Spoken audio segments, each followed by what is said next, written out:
ഇപ്പോൾ സർക്കാർ നിലവിലെ പ്രതിമാസ പെൻഷൻ 1600-നോടൊപ്പം 400 രൂപ കൂടി ഉയർത്തി പ്രതിമാസം 2000 രൂപയായി വർദ്ധിപ്പിച്ചതായി പ്രഖ്യാപിക്കുകയാണ്. പ്രതിവർഷം 2000 രൂപ മാസം പ്രതി കൊടുക്കുമ്പോൾ പ്രതിവർഷം ഏകദേശം 13,000 കോടി രൂപയാണ് ഈ ക്ഷേമ പെൻഷൻ വിതരണത്തിനായി സർക്കാർ നീക്കിവെക്കുന്നത്.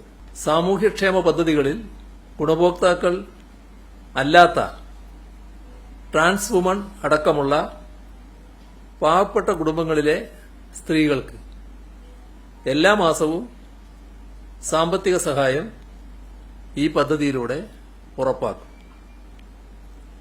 35 മുതൽ 60 വയസ്സുവരെയുള്ള നിലവിൽ ഏതെങ്കിലും സാമൂഹ്യക്ഷേമ പെൻഷൻ ലഭിക്കാത്ത AAY മഞ്ഞ കാർഡ്, PHH മുൻഗണനാ വിഭാഗം പിങ്ക് കാർഡ്, ഈ വിഭാഗത്തിൽപ്പെട്ട സ്ത്രീകൾക്ക് പ്രതിമാസം 1000 രൂപ വീതം സ്ത്രീ സുരക്ഷാ പെൻഷൻ അനുവദിക്കും.